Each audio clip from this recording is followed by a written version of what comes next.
اربعن من کن فی، چار خصلتیں جس آدمی کے اندر ہوں، کانا منافقا خالصا، ایسا آدمی صاف وطن منافق ہے۔ منافقت یوں ایک امر مبتن اندرون خانہ خاص کیفیت کا نام ہے،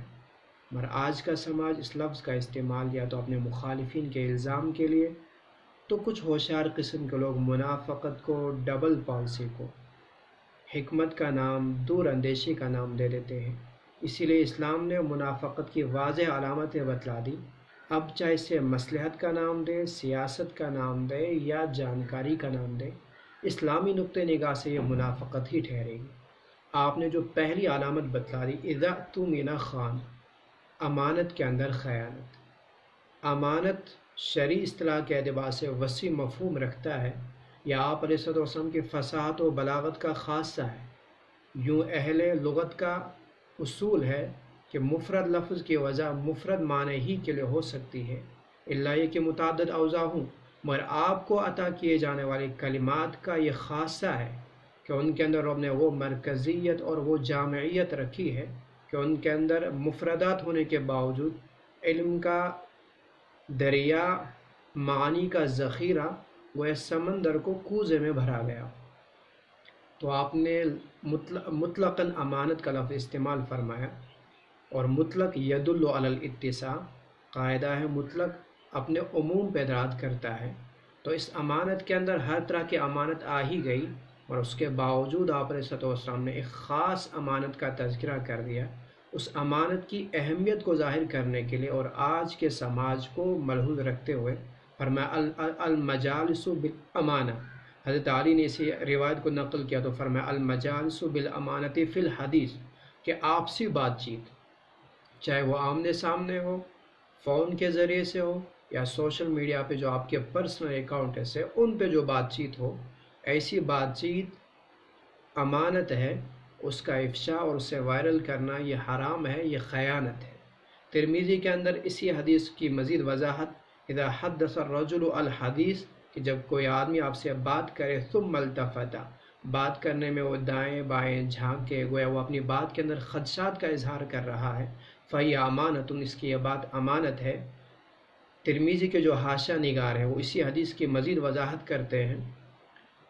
کہ ثم غاب، بات کرنے کے بعد وہ آدمی جب آپ کے یہاں سے چلا جائے، آج کے دور کے اعتبار سے فون کال کاٹ دی جائے، سوشل میڈیا کے جو اکاؤنٹس ہیں آپ سے رابطہ منقطع کر دیا جائے، فحدیث عندک امانہ، تو اس کے بعد وہ اس کی بات آپ کے پاس امانت ہے۔ لا یجوز الاضاعۃ والخیانۃ فیہا بافشائہا، تو اس کی اس بات کو وائرل کرنا سوشل میڈیا پہ ہو یا اس طرح عام طور سے ہو اور اسے افشا کرنا یہ قطعاً جائز نہیں، یہ سنگین نوعیت کی خیانت کہلائے گی۔ آج کے دور میں دیکھا جاتا ہے کہ سوشل میڈیا پر مختلف مکاتب فکر کے علماء سے مختلف قسم کے سوالات کیے جاتے ہیں، اور پھر انہیں سوشل میڈیا پر وائرل کر دیا جاتا ہے، خاص کر وہ سوالات جن کے جوابات پرخطر ہوتے ہیں، جن کے جوابات مسلکی مخالفت، امت کے شیرازے کو بکھیرنے والے، جن کے جوابات علماء کے تضادات پر مبنی ہوتے ہیں، اس طرح کے جو فون کالز ہیں اور ویڈیوز ہیں ڈال دیے جاتے ہیں،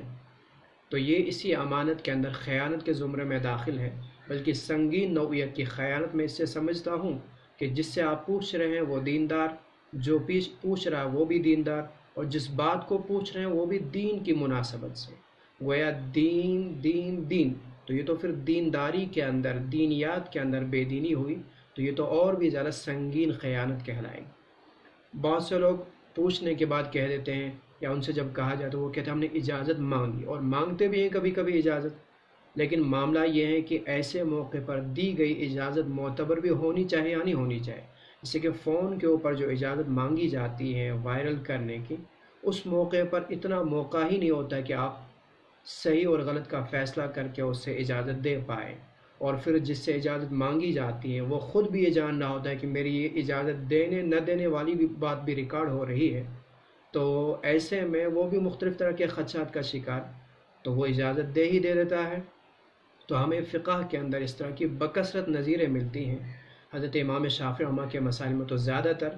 مثلا ایک آدمی پر کسی چیز کی فرضیت باقی ہو اور وہ اس چیز کی فرضیت کو باقی رکھتے اس کے نفل کو ادا کرے، تو حضرت امام شافعی اس کے اس ذاتی اختیار اور اس کے ذاتی عمل کو، تصرف کو حجر لگانا واجب قرار دیتے ہیں کہ یہ بیوقوف ہے، فرضیت کو باقی رکھتے ہوئے یہ اس کی تنفیل کو ادا کر رہا ہے۔ تو اس طرح کی نظیریں بکثرت ملتی، تو اس طرح کے موقع پر وہ جو اجازت دی جاتی ہے کہ جہاں صحیح اور غلط کا فیصلہ کرنے میں بہت کم وقت ہوتا ہے اور پھر فیصلہ کرنے میں طرح طرح کے خدشات بھی ہوتے ہیں، ہاں کہنے میں بھی اور نہ کہنے میں بھی، تو آیا اس وقت دی گئی اجازت خود معتبر بھی ہونی چاہیے؟ یعنی تو فقہ کے نظائر کو دیکھتے ہوئے اس طرح کی اجازت کا قطعاً اعتبار نہیں ہے، لہذا وہ اجازت معتبر نہیں، ان کی اجازت کے باوجود بھی انہیں شیئر کرنا قطعاً درست نہیں ہے۔ وہی میں ہر مکتب فکر کے علماء سے بھی گزارش کروں کہ وہ اس طرح کے سوالات کا جواب جو امت کے انتشار کو بڑھاوا دے،